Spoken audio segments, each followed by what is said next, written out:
Bismillahirrahmanirrahim. Assalamualaikum warahmatullahi wabarakatuh. Alhamdulillah wa syukurillah wa ni'matillah la khala wa la quwata illa billah. Para mahasiswa yang dirahmati Allah Subhanahu wa taala. Jumpa kembali dengan saya dalam majelis ilmi tentang metodologi penelitian. Agar pertemuan kita mendapatkan ridho dari Allah Subhanahu wa taala, mari sama-sama kita awali dengan mengucapkan bacaan basmalah. Bismillahirrahmanirrahim. Kali ini kita akan membahas dan mendiskusikan terkait dengan jenis-jenis penelitian, wabil khusus jenis-jenis penelitian yang ada di bidang pendidikan agama. Secara umum dapat kita jelaskan 3 jenis penelitian tersebut berangkat dari penelitian kualitatif, di mana kualitatif itu risetnya adalah eksplorasi dan menggali lebih mendalam terkait dengan pemahaman individu ataupun kelompok ataupun sebuah fenomenologi yang ada di tengah-tengah masyarakat ataupun yang terjadi dari manusia itu sendiri. Biasanya datanya bersifat kualitatif itu naratif.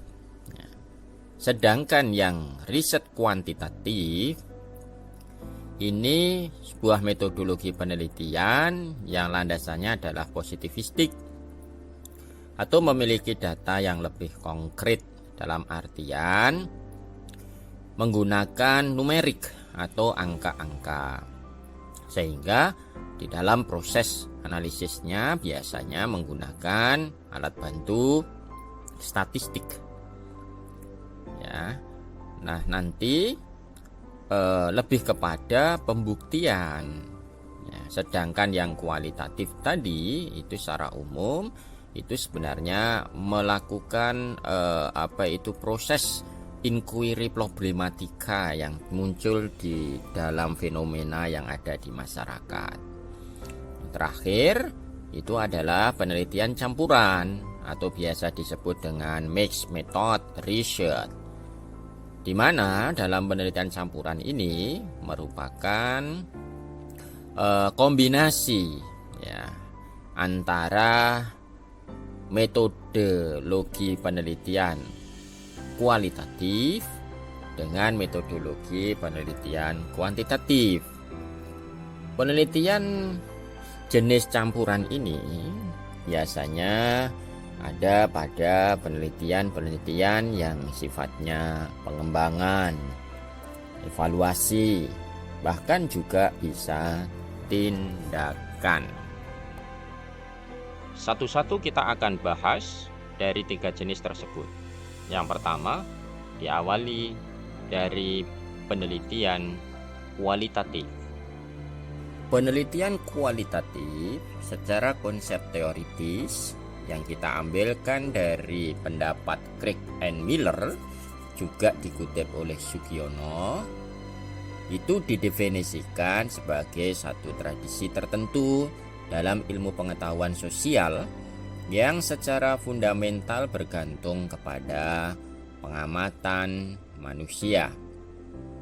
Creswell memberikan pemantapan bahwa penelitian kualitatif dimaknai sebagai metode-metode untuk mengeksplorasi, memahami makna yang dianggap berasal dari satu masalah sosial atau yang terjadi fenomena di lingkungan masyarakat kita. Karakteristik penelitian kualitatif dapat disebutkan antara lain. Yang pertama, mengeksplorasi suatu masalah atau suatu fenomena dan mengembangkan suatu fenomena itu ke dalam informasi-informasi yang didapat secara mendetail dari sebuah fenomenologi yang terjadi di masyarakat. Yang kedua, biasanya literatur review didapatkan dari literatur review. Ini tidak begitu memberikan sumbangsih yang signifikan Tetapi literatur review itu akan menjadi pembenar di dalam permasalahan yang sedang dikaji ataupun fokus persoalan yang sedang diteliti. Tujuan dan pertanyaan pada penelitian kualitatif secara mendasar diberikan kepada partisipan guna menggali informasi yang berkait dengan pengalamannya. Makanya partisipan ini akan menjadi sebuah key informan ataupun informan-informan yang nanti akan bisa dijadikan sebagai dasar dalam penulisan tujuan ataupun pertanyaan-pertanyaan penelitian. Yang keempat, karakteristik keempat dalam penelitian kualitatif, bahwa pengumpulan data di dalam riset kualitatif ini didasarkan pada opini ataupun informasi, pandangan atau pendapat dari informan-informan ataupun dari key informan terkait dengan data atau informasi masalah fenomenologi yang sedang dikaji. Karakteristik yang kelima, di dalam penelitian kualitatif, instrumen yang digunakan biasanya si peneliti itu sendiri. Maka eksistensi peneliti dalam penelitian kualitatif itu menjadi sangat penting. Keenam, di dalam menganalisis data, biasanya penelitian kualitatif itu berbentuk deskripsi, dilakukan dengan teks analisis dan menginterpretasikannya secara luas dari informasi yang sudah diperoleh. Berikutnya adalah di dalam penulisan laporan, ini biasanya nanti akan menggunakan kriteria yang tidak kaku alias fleksibel, terstruktur dan evaluatif, termasuk juga subjektivitas dari si peneliti. Ini biasanya sifatnya reflektif, sehingga nanti bisa ada siklus di dalam proses analisisnya.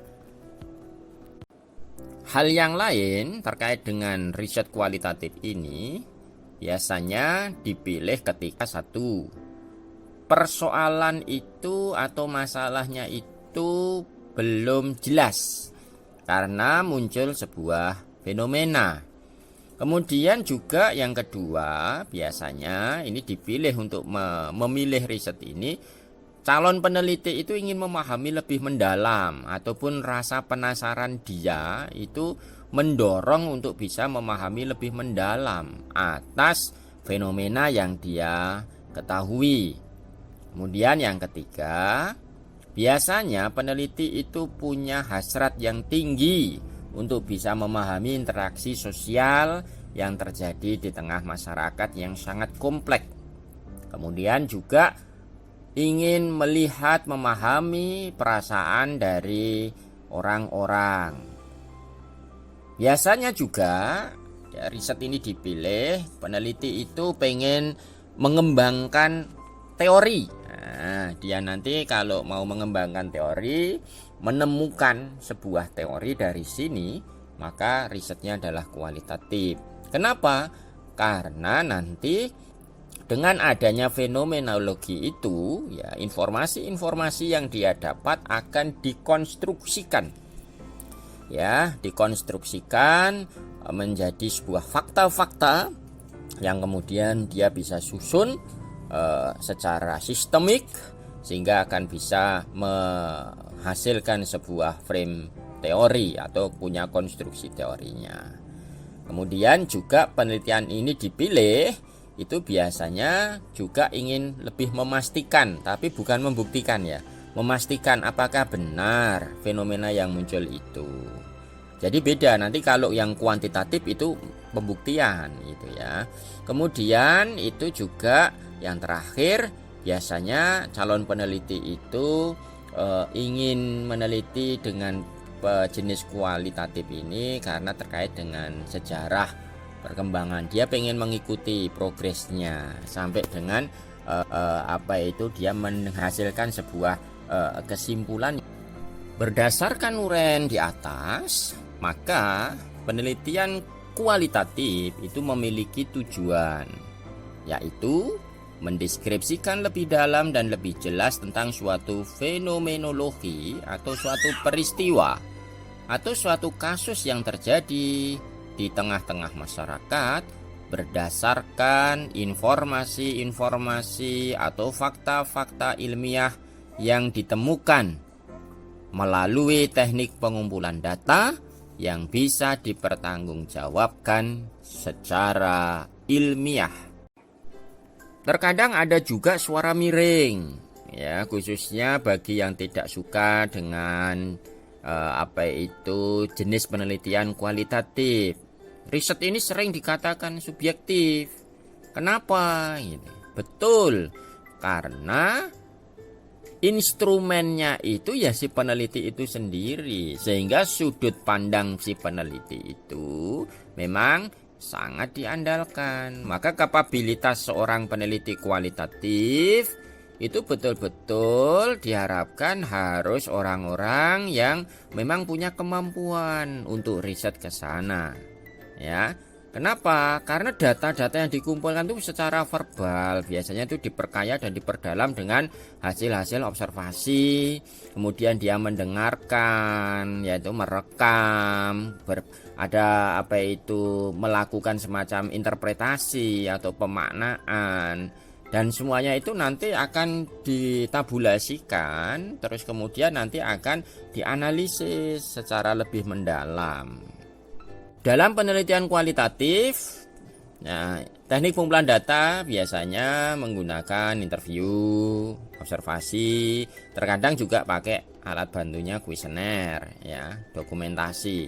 Itu boleh, tapi yang utama itu sesungguhnya ya instrumennya itu adalah si peneliti itu sendiri. Maka peneliti itu ya ibarat wartawan, dia harus bisa mengungkap secara lebih mendalam atas fenomena yang terjadi. Nah, biasanya pemilihan teknik dan pengumpulan data itu harus disesuaikan nanti dengan tujuan penelitian. Ya, tujuan penelitian ini harus sesuai nanti dengan fokus penelitian yang nanti akan ditelaah ataupun dikaji oleh si peneliti kualitatif. Analisis data di dalam penelitian kualitatif itu biasanya sifatnya induktif ke deduktif. Maksudnya begini, induktif itu didasarkan pada data yang diperoleh, kemudian baru dianalisis, hanya ada khusus pada yang umum gitu ya. Terus kemudian lazimnya analisis kualitatif itu biasanya menggunakan interaktif model sebagaimana yang sudah dikembangkan, dipopulerkan oleh Miles and Berman. Misalnya nanti ada urutannya, itu ada empat circle itu ya, ada condensation data, kemudian ada data displaynya, kemudian ada conclusion drawing ataupun verification.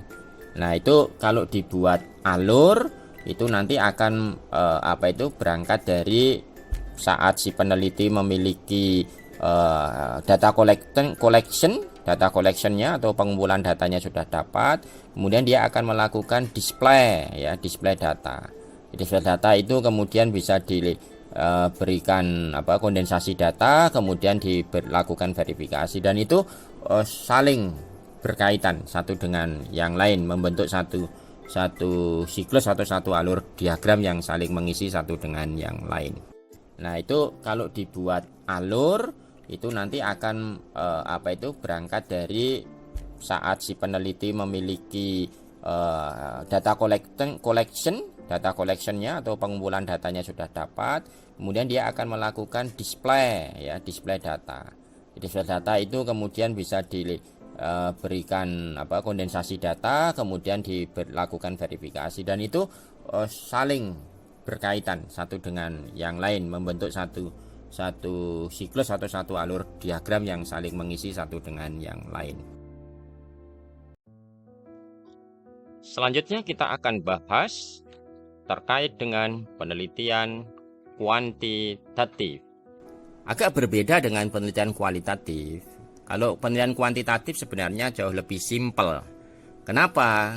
Karena memiliki karakteristik satu, penelitian kuantitatif itu punya variabel, itu dulu kuncinya. Nanti bisa ada variabel independen, variabel dependen. Kemudian yang kedua, penelitian kuantitatif itu biasanya punya kelas treatment dan kelas kontrol.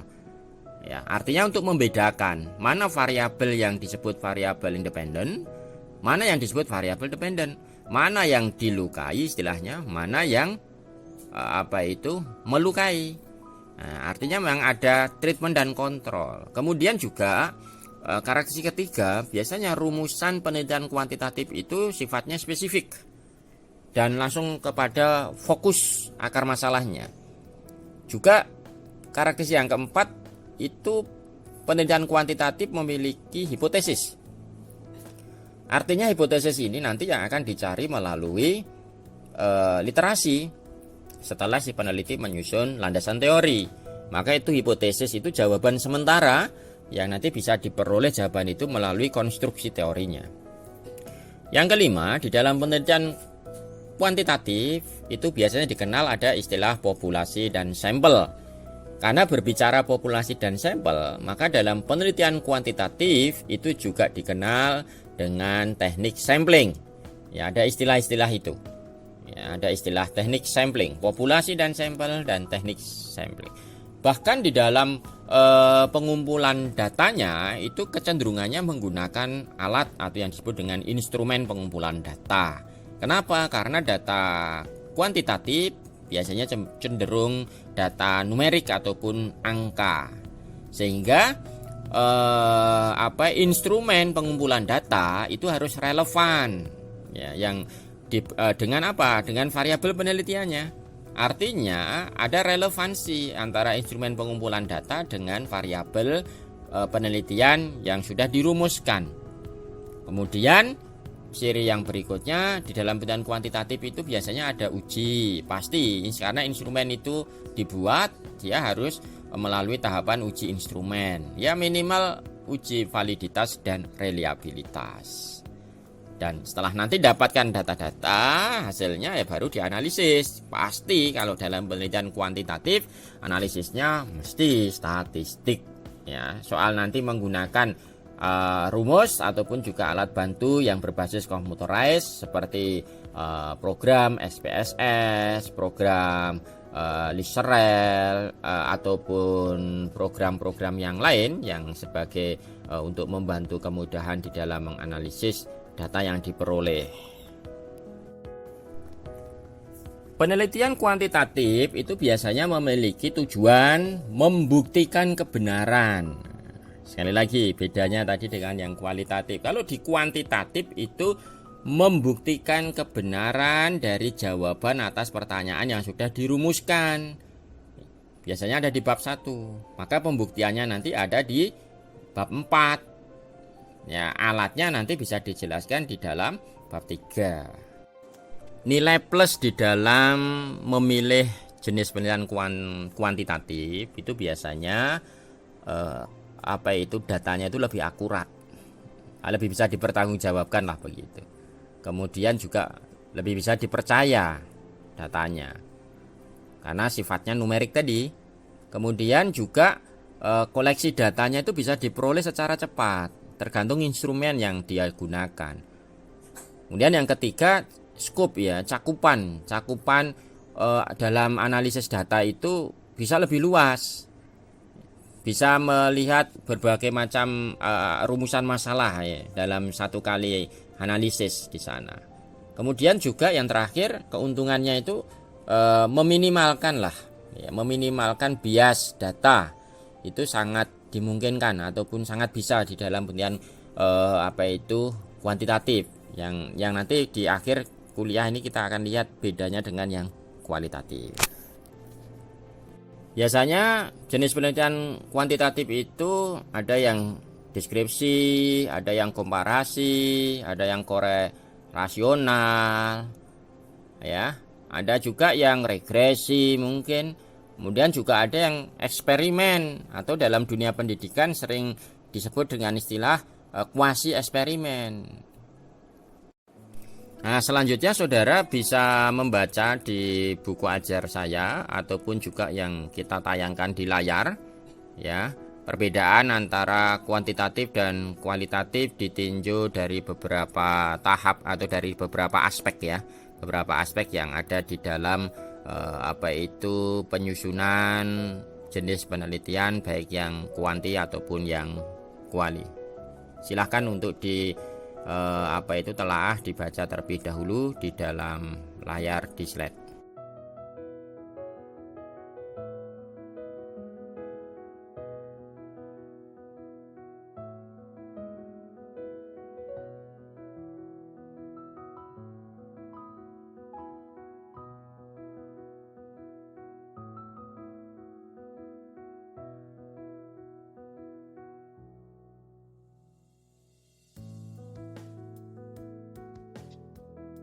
Untuk yang terakhir, kita akan diskusikan terkait dengan penelitian campuran atau sering disebut dengan mixed method. Penelitian campuran ini biasanya memiliki karakteristik bahwa desain penelitiannya itu merupakan gabungan antara penelitian kuantitatif dan penelitian kualitatif. Biasanya desain penelitian ini didasari atas asumsi filosofis sebagaimana metode inquiry, ya. Juga asumsi filosofis dalam menunjukkan arah ataupun memberi petunjuk melalui beberapa fase proses penelitian. Dalam penelitian campuran ini berfokus pada pengumpulan data dan analisis datanya. Ya, karena memadukan antara data kuantitatif dan data kualitatif, baik itu dalam single study ataupun juga dalam series study. Nah, penggunaan kombinasi pendekatan kuanti dan kuali ini biasanya akan menemukan hasil penelitian yang lebih baik. Tujuan penelitian campuran itu biasanya memberikan ruang baru dalam metodologi riset, semakin memperkuat dan mempertajam argumen ilmiah, sehingga tidak ada dikotomi di dalam penelitian. Dan yang penting ini tujuannya menyatukan dua paham metodologi yang selalu mengklaim salah satu dari mereka itu lemah. Biasanya yang kuanti akan menjudge bahwa riset kuali itu datanya kurang akurat misalkan. Sementara nanti yang kuali akan menjudge juga riset kuanti biasanya datanya manipulatif. Perilaku menjustifikasi yang tidak baik itu sebenarnya justru menciderai nilai keilmiahan dari satu penelitian. Maka munculnya penelitian campuran ini itu dalam rangka untuk menyatukan. Nah, jenis penelitian yang bisa ataupun yang bisa masuk dalam kategori jenis penelitian campuran itu biasanya itu risetnya itu berupa pengembangan. Kemudian juga berupa tindakan, ya, action research.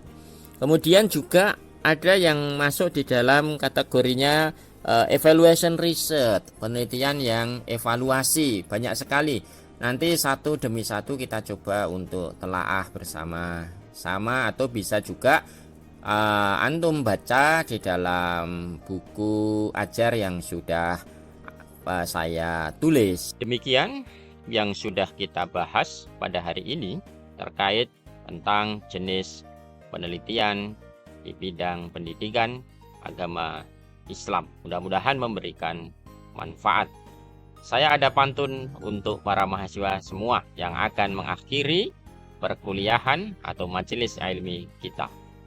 Burung dara, burung cendrawasih, dibawa mahasiswa dari Papua.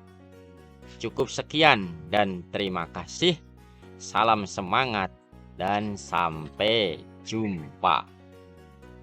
Assalamualaikum warahmatullahi wabarakatuh.